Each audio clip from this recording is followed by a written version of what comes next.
The air on the space station Harmony's Price always smelled like recycled oxygen and metal. Yuna moved through the crowded central corridor. She was a young woman from Earth, an exobiologist who now worked mostly as a counselor. Her job was to help beings from different worlds deal with fear and pain. Today, her patient was a small, furry telekin named Olo. The telekin homeworld had been caught in a border dispute, and Olo had seen things that left him trembling. Yuna led Olo to a quiet observation room with a large window looking out at the stars. She spoke in soft, slow galactic common. "You are safe here, Olo. No one will hurt you." As she worked, a ripple of tension moved through the station. It started as a whisper in the comms of the security guards, then became a shift in the atmosphere. The usual noisy corridor outside the room grew silent, then filled with the sound of hurried steps and low, fearful voices. Yuna finished her session with Olo, assuring him she would see him again tomorrow. She stepped out into the main hallway. It was nearly empty, which was strange. At the far end, near the docking bay doors, a group of Concord security officers stood in a half-circle. Their weapons were not drawn, but their hands were close to them. Their body language screamed fear. In the center of their attention was a being that made Yuna's breath catch. It was tall, over 7 feet, and its form seemed to be both organic and crystalline. A dark, sleek carapace covered its body, and subtle points of light glimmered beneath its surface like stars in a deep ocean. This was a Cthar. Everyone knew of them. They were the galaxy's most effective hunters, solitary and deadly. They rarely visited places like this. When they did, it was a cause for alarm. This Cthar, named Kalen, was standing perfectly still, but the air around him vibrated with a kind of intense energy. A low hum, almost below hearing, made the floor plates tremble. The security chief, a large reptilian Sithran, was speaking, his voice tight. "Emissary Kalen, you are causing a disturbance. Please return to your ship until the delegation is called." Kalen did not move. His head, which looked like a smooth, obsidian helmet, tilted slightly. The officers tensed. Yuna saw it then. The Cthar was not being aggressive. The subtle flicker of the lights on his chest and the low hum were signs of deep distress. She had studied species stress responses. This was not the prelude to an attack. It was the manifestation of profound discomfort, like a severe panic attack. Suddenly, a young human security officer, his face pale, stumbled back. His hand fumbled at his side and his plasma pistol slipped from its holster, clattering to the floor. In a panic, he snatched it up, his finger finding the trigger. The barrel swung unsteadily toward Kalen. "Don't!" Yuna's voice cut through the tension before her mind had fully processed the action. She was already moving, pushing past a startled Sithran officer. She did not step between the gun and the Cthar. That would have been suicide. Instead, she moved to the side, putting herself in the young officer's line of sight, her hands open and raised. "Look at me," she said to the officer, her voice calm but firm. "Just look at me. Breathe. He is not attacking. You are safe. We are all safe. Lower the weapon." Her eyes held the officer's, her entire focus on de-escalating his fear. For a second, the barrel wavered, then slowly pointed down toward the floor. The officer let out a shaky breath. In that exact moment, a profound silence fell. The low hum from Kalen stopped. Yuna risked a glance at him. Kalen was now looking directly at her. The star-like points of light within his form pulsed once, slowly, then began to glow with a steady, soft rhythm. He took one step forward, then another, the security officers parting before him without a sound. He stopped an arm's length from Yuna. He was immense, a creature of legend and nightmare up close. He did not speak aloud. Instead, a voice, clear and resonant like a deep bell, formed directly in Yuna's mind. "You shielded me." The words were not an accusation, nor a question. They were a statement of profound fact. You saw distress, not a threat. You acted to calm, not to control. Before Yuna could even form a thought in response, a wave of warmth, not unpleasant but overwhelming, washed over her. It was as if a door in her mind she never knew existed was blown open. She felt a new presence, vast and ancient and fiercely intelligent, settle into the space beside her own consciousness. She saw flashes, a million stars from 1,000 viewpoints, the cold logic of predation, the crushing weight of eternal solitude, and now a single anchoring point of calm, herself. On the outside, she simply stood there, her eyes wide. Kalen slowly reached out a long, graceful hand. He did not touch her. Instead, a single point of light detached from his carapace and floated gently to her, resting over her heart before fading. Then, Kalen turned to the stunned security chief and the now recording station cameras. His physical voice, used for the first time, was a vibration that shook the very walls. It was a declaration for the entire station, and soon, for the entire galaxy to hear. The bond is forged. This being, Lee Yuna of Earth, is my anchor. The choice is made. The silence that followed was absolute. Then, chaos erupted in whispers and shouts and rushing comms traffic. The deadliest species in known space had just chosen its companion. And it had chosen a human.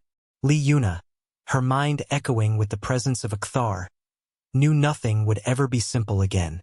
The medical bay was quiet, a sterile white cocoon against the storm outside. Lee Yuna sat on an examination bed, her hands clasped tightly in her lap. The station's chief medical officer, Dr. Eris, a gentle insectoid from a hive world, was scanning her with a soft blue light. Her brother, Park Min-soo, stood nearby, his arms crossed. His face was a mask of concern. Her neural activity is unprecedented, Dr. Eris said, his voice a soft click. There is a new, stable pattern. It is not invasive. It is like a second layer of thought, running parallel to her own. Yuna tried to listen, but it was hard. The new presence in her mind, Kalen, was quiet, but he was there. It felt like having a constant, quiet companion in a room you thought was empty. She could feel a low hum of awareness, a sense of vast, calm observation. When she focused on it, she didn't hear words. She received concepts, impressions like knowing which way was north. They say he's in a secure holding chamber, Min-soo said, his voice tight. The Concord Council is arguing. Some want to separate you by force. Others are too scared of what the Kthar might do. I don't think they can separate us, Yuna said quietly. She looked at her hands. It's not a chain. It's a understanding. As she spoke, a new impression formed in her mind. It was not a sound, but a knowing. Security, concern, proximity. She looked up at Min-soo. He's worried about you. Who is? Min-soo asked. Kalen. He senses you are family. He feels your stress. It matters to him. Saying it out loud made it real and strange. Min-soo ran a hand through his hair. This is insane, Yuna. That thing is a weapon. They use them as last resort peacekeepers because they can destroy a whole battle group alone. And now one is, what? Worried about your big brother's blood pressure. Before Yuna could answer, a sharp, cold feeling sliced through the warm hum in her mind. It was a jolt of pure danger. It was so sudden and fierce that Yuna gasped, her hand flying to her chest. Yuna! Min-soo stepped forward. Something's wrong, she whispered. The feeling wasn't fear.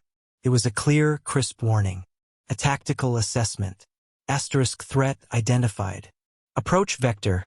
Tertiary air duct. Sublevel 2. Target, this room. Asterisk. Her eyes went wide. Min-soo, get down. The ceiling panel above the door hissed and fell away. A figure dropped into the room, clad in sleek, non-reflective black armor. It was a Vosk, tall and muscular, its reptilian face hidden behind a helmet. It held a compact neural disruptor, a weapon designed to kill without damaging station equipment. It swung the weapon toward Yuna. Dr. Eris froze. Min-soo threw himself in front of his sister. But Yuna did something else. She didn't cower. She stood up, guided by a sudden, instinctive flow of information from the bond. She saw the attacker not as a monster but as a system. She saw the slight imbalance in his stance, the microsecond delay as he switched targets from her to Minsu. "Don't!" she shouted, not in terror, but with a force that surprised her. The Vosk hesitated just for a fraction of a second. It was enough. The far wall of the medical bay did not explode. It simply dissolved. A circle of the dense composite material turned to dust, revealing the dark corridor beyond. And in that opening stood Kalen. He had not broken out. He had been let out, the doors sliding open before him by a station AI that now seemed to follow his silent command. He moved faster than the eye could follow. One moment he was a silhouette in the doorway. The next he was between the Vosk and Yuna. He did not strike the assassin. He simply reached out and placed his hand on the Vosk's weapon arm. There was a soft sound, like cracking ice. The Vosk's armor did not break, but the disruptor fell from his nerveless fingers. The assassin stumbled back, clutching his arm, a hiss of pain escaping his helmet. He looked up at Kalen, and pure, instinctual terror filled his eyes. He was a warrior, but he was facing the reason his species had nightmares. Kalen looked down at him. Then he turned his head, the points of light within him focusing on Yuna. The cold danger signal in her mind softened, replaced by a question. Disposition? The Vosk was scrambling back, wounded and defeated.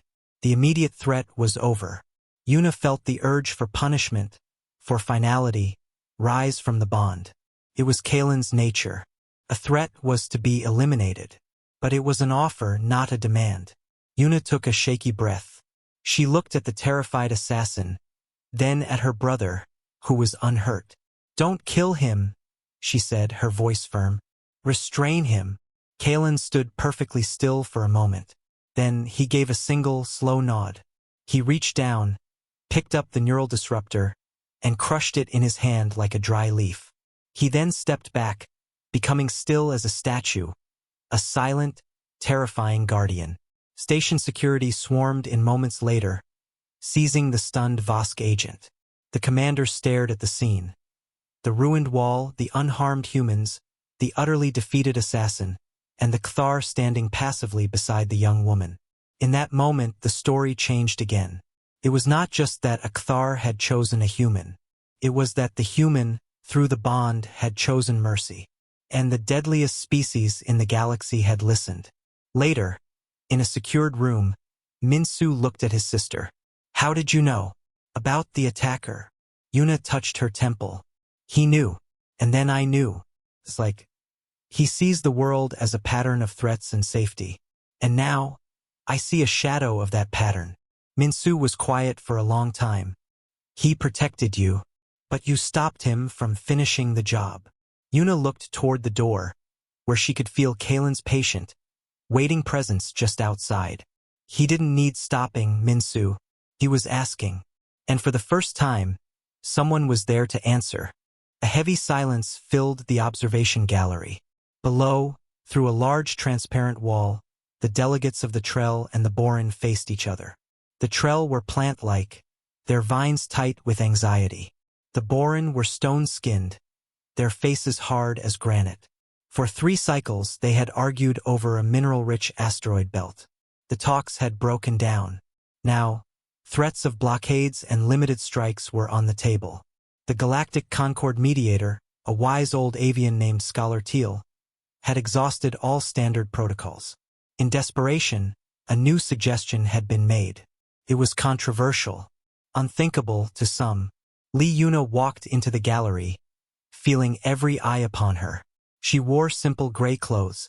Her brother Minsu stood at the back, a steady, supportive presence.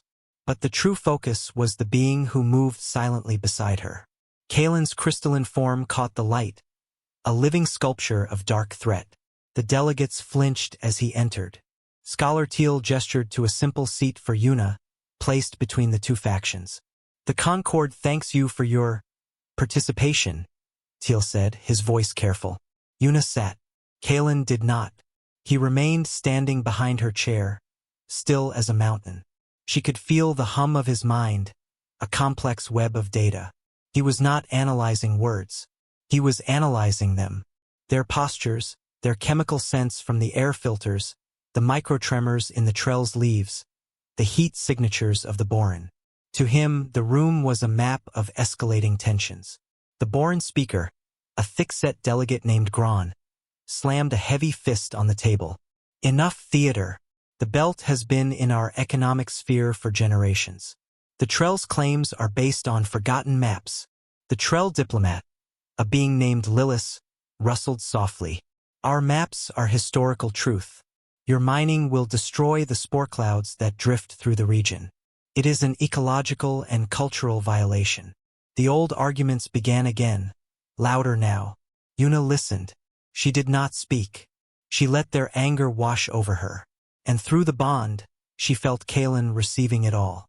But he was not feeling anger. He was calculating trajectories. A sharp, clear image popped into Yuna's mind. It was not from her. It was a projection from Kalen.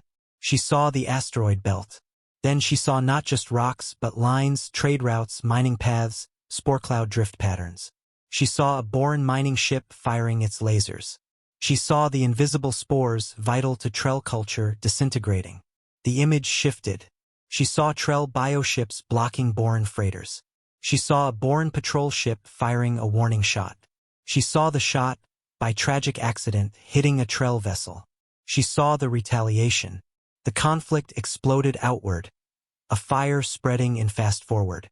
It was a prediction, a certainty, born of Kalen's instinct for conflict patterns. It was the ghost of a future war, clear and cold. Yuna took a slow breath. The argument below was reaching a fever pitch. Gron was shouting. Lilith's vines were coiled tight, a sign of preparing for conflict. They cannot see it, Yuna whispered, not to the room, but to the presence in her mind. Show them, came the concept, clear as water. Yuna stood up. The movement was small, but the room went quiet. All eyes, including Kalen's unseen gaze, were on her. Delegate Gron, she said, her voice calm but carrying. Your mining ship, the Stone Herald, is primary laser cutter. If it fires in Sector 7 of the belt, what is the yield? Gron blinked, thrown off. It is a standard grade 4 laser. It can slice through nickel iron. And the invisible Trell spore clouds that drift through Sector 7? Yuna turned to Lilith. What is their density? Their dispersal threshold. Lilith rustled in surprise. They are microscopic. A grade 4 energy discharge would vaporize millions within a cubic kilometer. Yuna nodded. She began to walk slowly along the transparent wall, looking at the delegates. The Stone Herald is scheduled to begin work in Sector 7 in 5 days. A Trell cultural observation ship, the Root of Memory, is already en route to document the spore cloud. This path will bring it close. She saw the delegates exchange looks. This was specific. Too specific. How do you know our ship schedules? Gron demanded. Yuna ignored the question. She was following the thread Kalen was giving her. When the Root of Memory detects the laser vaporizing the spores, protocol will force it to interpose itself. Peaceful blockade. The Stone Herald will see this as aggression. It will request a patrol ship for protection. The nearest is the Boran vessel Granite Fist. She stopped walking and faced them. The predicted future she described was no longer a vague threat. It was a step-by-step path laid bare. The Granite Fist will arrive. Its commander is young, eager for prestige. He will fire a warning shot across the Trell ship's bow. But the Root of Memory is a delicate bioship. The shockwave from the plasma burst will rupture its outer membrane. It will be seen as an attack. The Trell will respond. Not in 5 days. In 5 hours after the first shot. The room was utterly silent. The two delegates stared at her, their anger replaced by dawning horror. They could see it too now. It was logical. It was inevitable. This is what he sees, Yuna said, finally gesturing to Kalen. Not your words. Your actions. Your patterns. To him, the war is already over. He only sees how many will die before you realize it. Scholar Teal leaned forward, his feathers trembling. Is this true?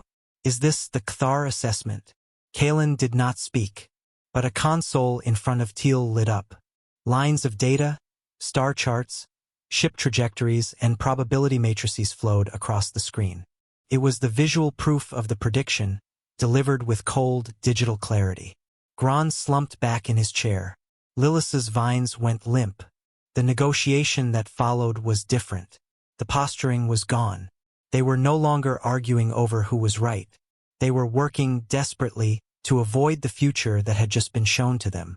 They began to talk of shared surveys, of buffer zones, of timed mining operations. Yuna sat back down, the flow of information from the bond softening to a quiet hum. It was done. The deadliest species had not brought a weapon to the meeting. It had brought a mirror. And in it, the two sides saw the destruction they were blindly walking toward, and chose, for the first time, to turn aside. The news reports on the station's public screens were glowing. Historic accord, one read. Cthar-human bond prevents war, said another. Images of the grateful Trell and Boran delegates shaking appendages played on a loop. Yuna, walking through the station's main concourse with Kalen a few steps behind, saw the pictures. She did not feel like a hero. She felt tired. The bond hummed quietly, a constant awareness of the being beside her. She was getting used to it, but she was not used to the looks from others. Some were curious. Some were in awe. But many were now filled with a new, cold fear. It was not the old fear of the Cthar. It was a sharper, more pointed fear of her. Minsu met her at their usual spot, a small observation lounge with a view of a distant nebula. His face was serious. You've seen the latest from the Vosk news channels? Yuna shook her head. She had been avoiding them. Minsu tapped his personal pad and pulled up a video. A Vosk commentator, scales polished and eyes hard, spoke in sharp galactic common. The so-called miracle on Harmony's price is not a victory. It is a disarmament. The Cthar are the galaxy's scalpel, precise, sterile, and final. Now, a human has turned that scalpel into a talking stick. She asks it to reason with enemies. She asks a star to apologize for burning. This weakness invites chaos. It invites those who respect only strength to test us. The image cut to a gathering of other species delegates, the muscular Grent, the militaristic hacker. Their representatives nodded in agreement. The faction is growing, Minsu said, lowering his voice. They call themselves the Stalwart Axis. They say you've neutered the Concord's ultimate protector. They're saying peace through Cthar deterrence was the only thing keeping the rougher species in line. And now that's gone. As he spoke, Yuna felt a shift in the bond. The calm hum tightened into a low thrum of alertness. Kalen, standing motionless by the viewport, was analyzing Minsu's words. Threat identified. Political. Non-localized. Growing. It's not gone, Yuna said quietly. It's just different. Try telling them that, Minsu sighed. They don't want different. Different is scary. They're already pushing for a Concord vote to assess the viability of the bond. It's a polite way of saying they want it broken. Later that cycle, the first test came. It was not a direct attack. It was subtle. A small, independent freighter from a species aligned with the Stalwart Axis entered a disputed zone near a Trell agricultural colony. The freighter began dumping industrial waste, poisoning the Trell's photosynthetic sea farms. It was a blatant, insulting violation. The Trell, emboldened by their recent peaceful success, did not retaliate. They filed an urgent complaint with the Concord, specifically requesting the mediation of the Cthar anchor and her partner. It was a trap and everyone knew it. The Stalwart Axis wanted to see what would happen. Would Kalen, guided by Yuna, go and reason with the waste-dumping freighter? Would he try to talk it to death? Or would the situation force the old Cthar response? Swift and violent destruction. Either outcome would prove their point. The Concord Council asked Yuna and Kalen to go. On their small diplomatic ship, approaching the poison sea, Yuna felt the tension. Kalen's mind was a storm of calculations. The freighter was lightly armed, its actions provocative. The old pattern was clear: remove the threat. The new pattern, her pattern, was murkier. They seek to force the old way. The concept formed in her mind, clear and cold. To prove the bond is flawed. What do we do? Yuna asked aloud, staring at the ugly freighter on the screen. The answer from the bond was not a strategy. It was a principle. The predator who is led by the prey becomes lost. The predator who understands the field controls it. Took her a moment. Then she understood. They were watching to see what Kalen would do to the freighter. They were not watching the freighter itself. "Can you trace the waste?" she asked. "Back to its source? Not just the ship. The company that owns it. The planet that made it." The officials who looked the other way. A wave of data flowed into her mind: shipping manifests, corporate registries, financial trails. Kalen had already done it. The freighter was just a finger. He had traced it back to the body. Yuna opened a channel, broadcasting on all frequencies. She did not address the freighter captain. She addressed the public news channels she knew were listening. "The ship Dust Runner is violating Concord law," she said, her voice steady. "But the true crime is owned by the Grent Mining Collective, registered on Hester Prime. Their permit to transport this waste was approved by Commissioner Forlack of the Hacker Trade Guild, who received payment from an account linked to Stalwart Axis lobbying funds."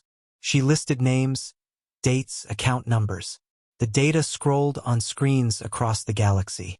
"You wanted to test the new way. Here it is. We do not threaten the finger. We expose the hand.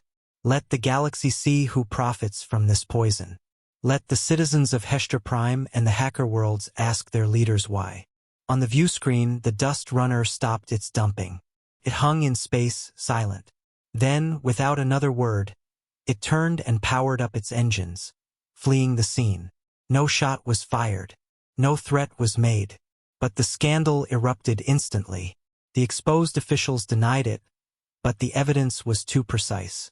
The Stalwart Axis was thrown into disarray, fighting internal accusations instead of pointing fingers at Yuna. Back on their ship, the bond hummed with a sense of grim satisfaction. They had not played the game. They had changed the board. But Minsu's message that came through was somber. "It worked, Yuna, but you've made them look like fools. And cornered animals are the most dangerous kind. They won't try something clever next time. They'll just try to break you." The station alarms screamed. It was a sound Lee Yuna had only heard in drills. Red light pulsed through the corridors, painting everything in shades of emergency. The bond in her mind, usually a quiet hum, was a blade of pure, cold information. Multiple hull breaches. Deck 7, Section 12. Origin: external explosive charges. Target: primary power coupling. Intent: sabotage. It was not an attack to capture or kill her. It was an attack on the station itself.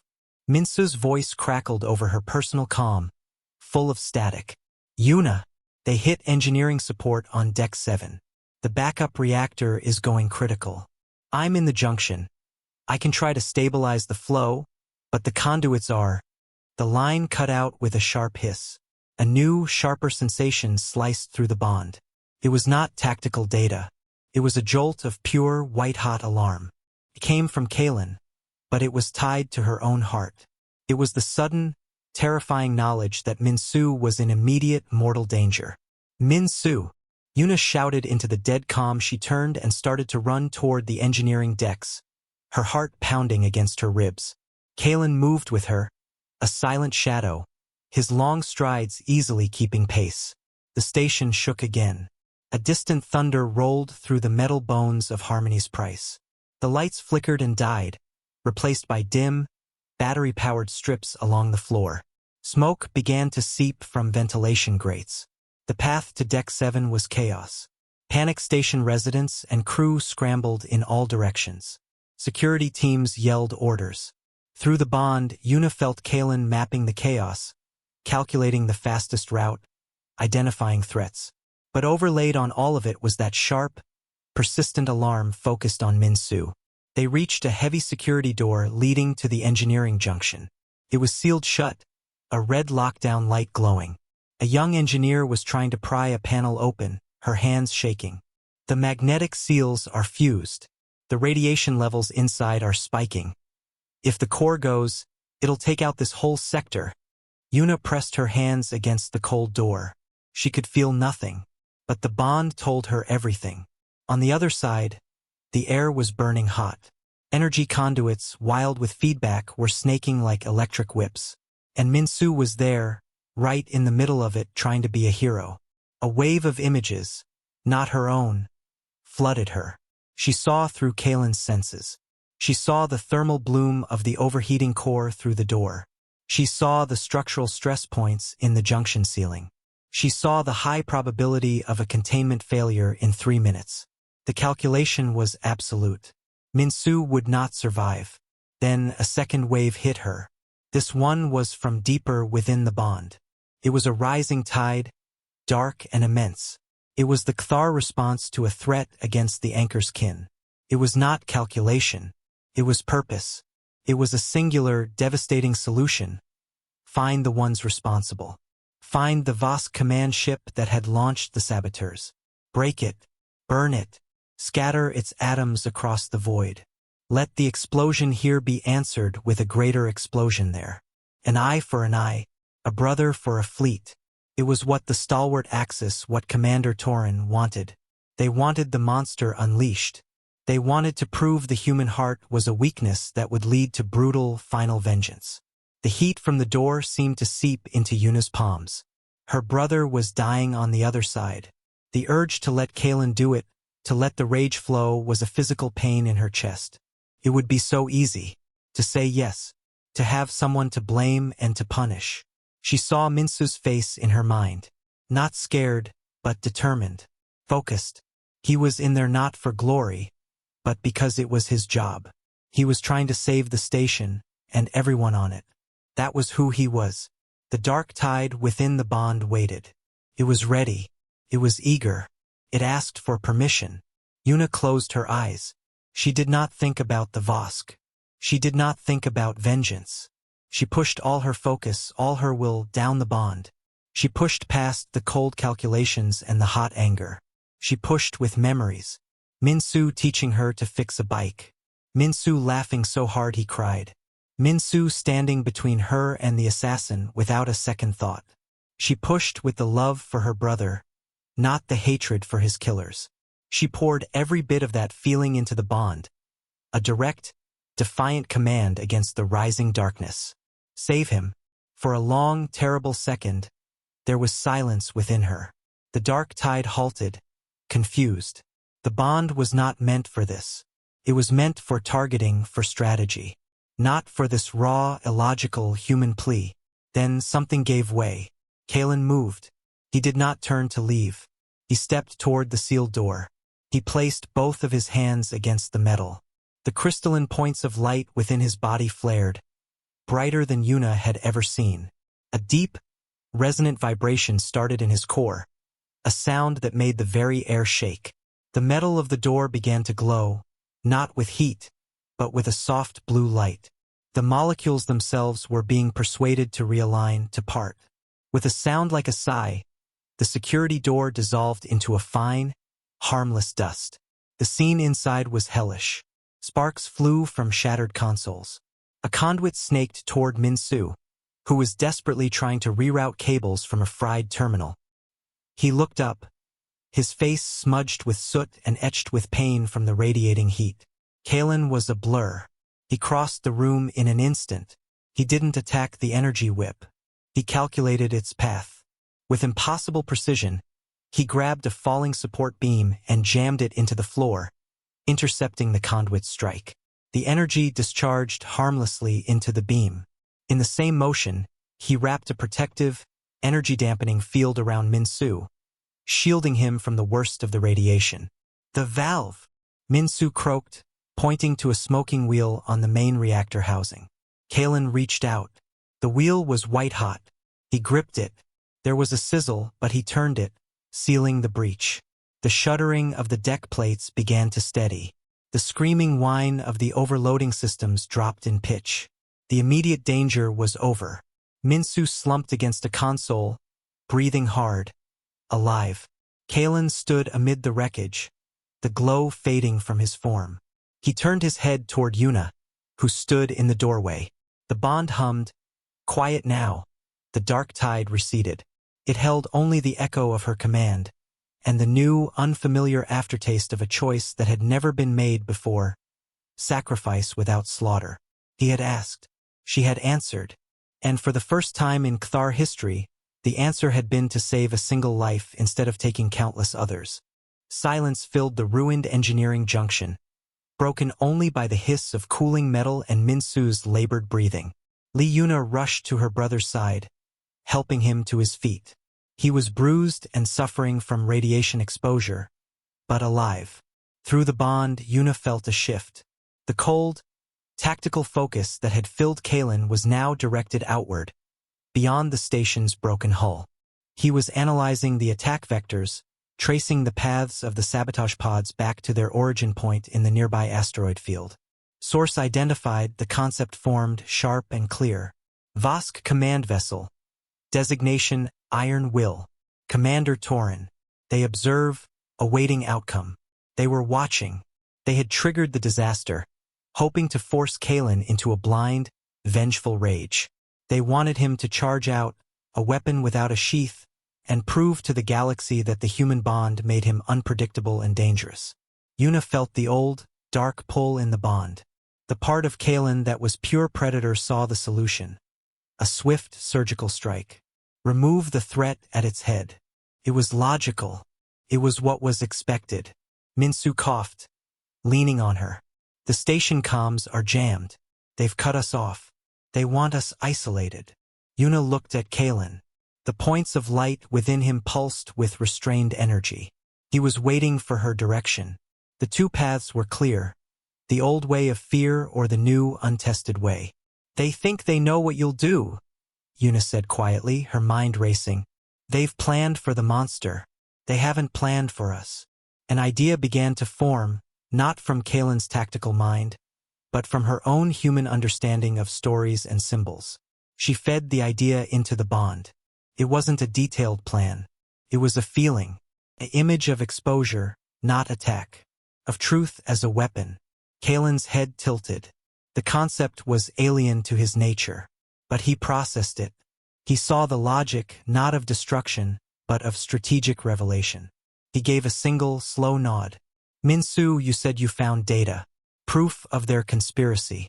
Where is it? Yuna asked. Secure server node, Sector 4. It's a physical backup, but the path is through decompressed areas. No one can get there, Minsu said, his voice weak. Yuna looked at Kalen. Can you? Kalen moved. He did not head for the docking bays. He moved deeper into the station's wounded interior. Yuna, supporting Minsu, followed as best they could to a working internal viewport. They watched on a cracked monitor as Kalen, in the airless, dark sections of the station, became something else.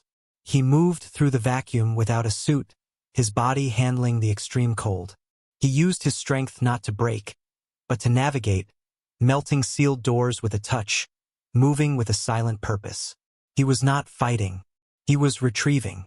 On the bridge of the Iron Will, Commander Torin watched the sensor feeds.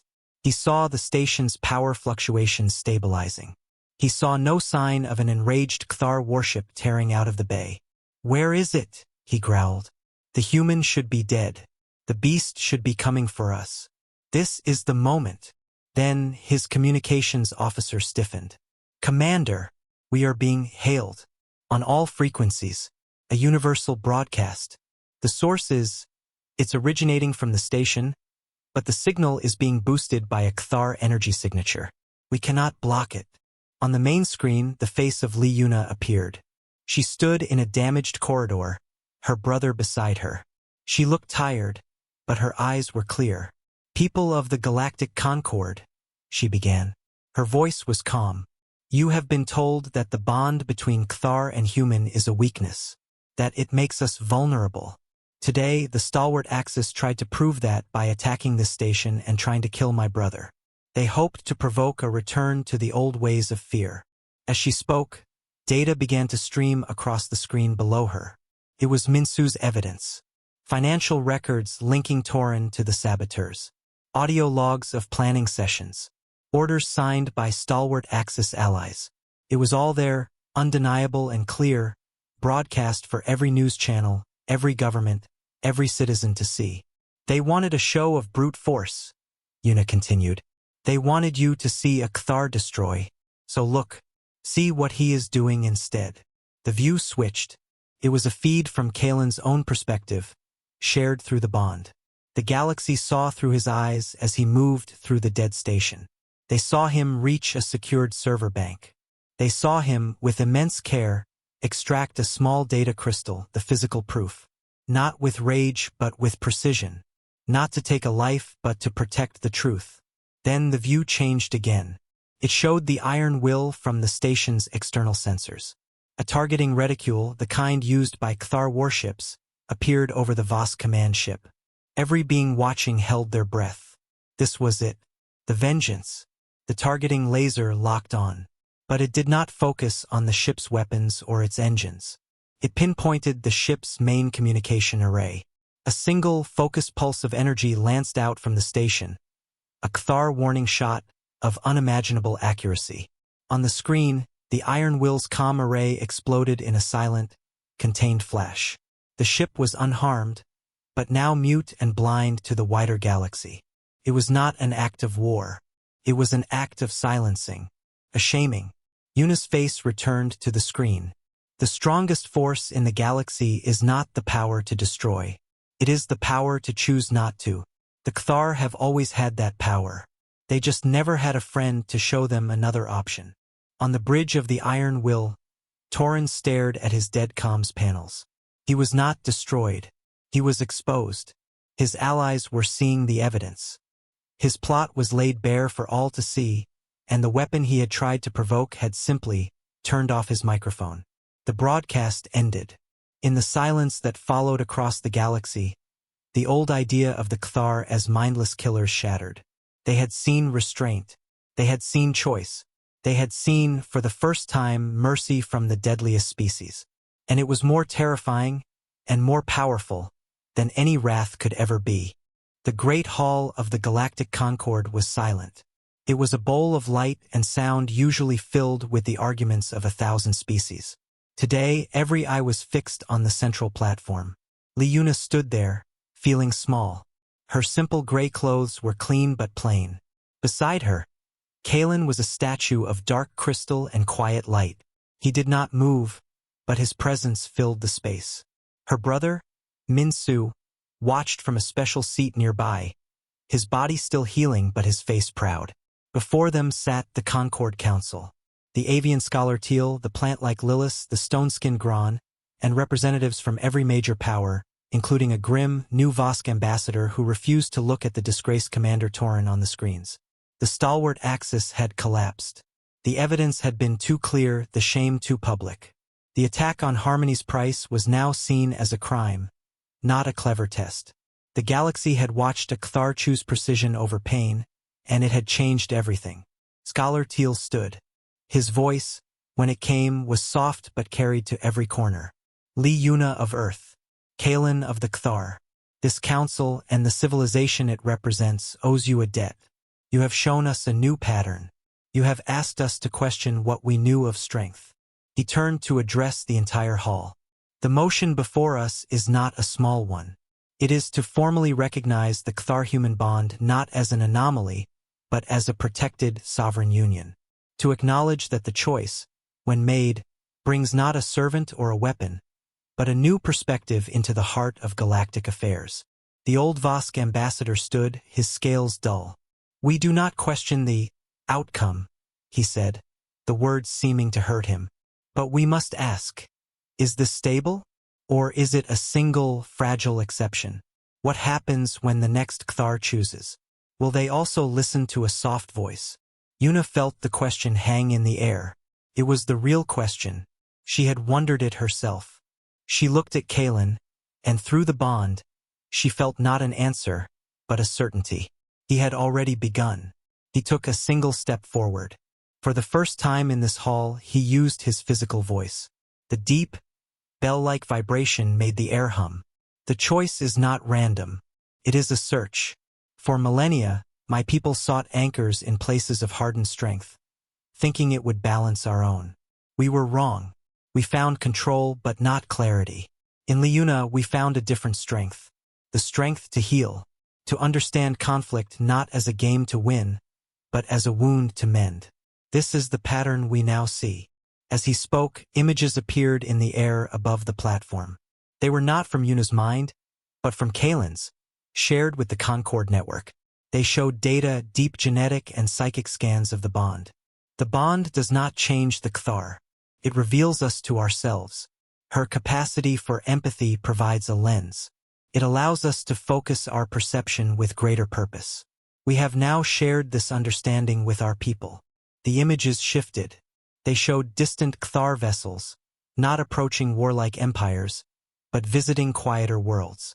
They showed a Kthar emissary standing patiently in the gentle rains of a water world, listening to its philosophers.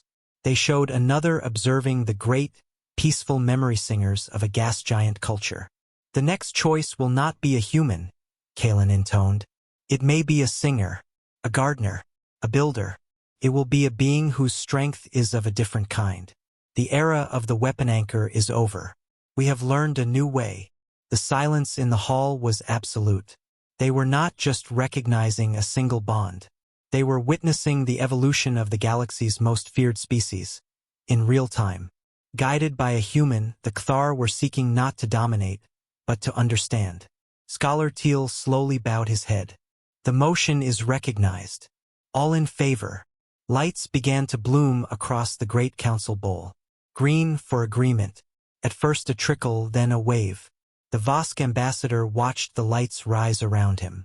Finally, with a stiff nod, he pressed his own button. A green light lit up before him. It was unanimous. Yuna felt a warmth in her chest that was not from the bond.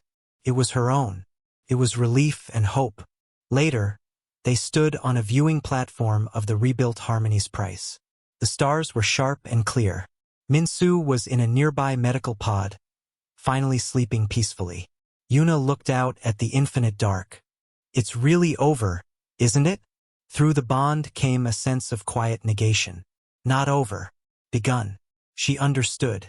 The fighting, the political attacks, that chapter was closed. But the real work, the slow work of changing a galaxy's heart, that was just starting. Kalen stood beside her, his form reflecting the starlight. You asked me once what I saw when I looked at conflict. I saw a broken system. Now I see something else. I see a broken system that can be repaired. This is the change. He was not thanking her. He was stating a fact. The deadliest species had chosen a human friend. In her, they had not found a way to become less deadly, but a reason to be more. They had found a purpose beyond the hunt. They had found a future. Yuna smiled, a small, tired smile. Everything had changed, not with a roar, but with a choice. And now, under the silent stars, the galaxy felt a little less lonely, and a little less afraid.